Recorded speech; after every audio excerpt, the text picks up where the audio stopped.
Hello, what's up guys? Welcome back again to my vlog. So for today's video, andito ako ngayon sa munisipyo namin dahil payout kasi ng scholarship namin ngayon mga guys. Actually mga guys, before 1pm ay nandito na kaming lahat. Sobrang tagal lang din namin nagantay dahil sa dami ng mga estudyante na inaasikaso nila. Kaya mga 4pm na sila start nakapagbigay. At pagkatapos kong makuha ito mga guys, dito ay magbabiyahe na ako papuntang Olongapo. Dahil for today's video mga guys, ay gaganapin ang Mardi Gras sa Olongapo City. Isa ito sa dahilan kung bakit ako pupunta doon. At syempre, andun ang mga paborito kong banda. Kaya panoorin nyo hanggang dulo itong video na to mga guys. Hello guys, bali ngayon nandito na tayo sa iba. Yan. Dahil kung mapapansin nyo, malapit na maubos yung gas natin. Yan.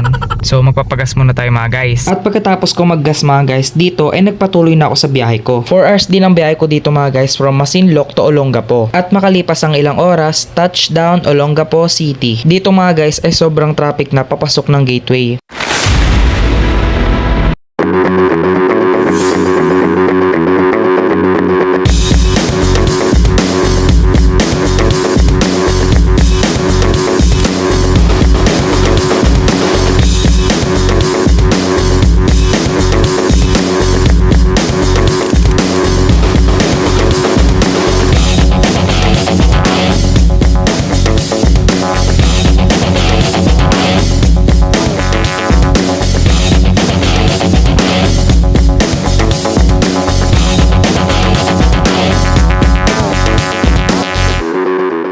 Grabe, sobrang angas si Jennifer Lee dito mga guys, promise. Ladies and gentlemen, so DJ Jennifer Lee!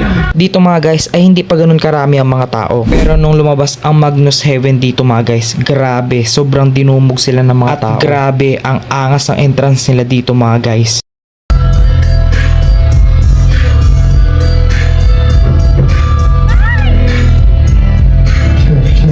Sorry nga pala mga guys dahil kailangan kong i-mute at i-cut yung mga video. Kaya puro clip lang muna ang ipapakita ko dito mga guys. Dahil iniiwasan ko po ang copyright issue. Pero wag kayong mag-alala dahil magpo-post naman ako ng separate na video na kumakanta sila.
Tao yun. Sarap lang siguro sabihin sa kanya na kung totoo mo ang buhay sa laman ko, ikaw ang pinahanapin ko.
si Teddy na nga lumabas mga guys, grabe, sobrang nagtulakan na yung mga tao, sobrang dinumog na kami dito. Sa mga pagkakataon na to ay hindi na ako gano'ng nakapag-video ng landscape dahil ito na yung pinaka main event nila mga guys, kaya puro portrait yung pag-video ko dito mga guys. At sobrang enjoy ko na muna itong concert na to mga guys, grabe, talunan dito kaya halos hindi na talaga ako makapag-video. Isa lang masasabi ko, sobrang solid nitong Rocksteady mga guys.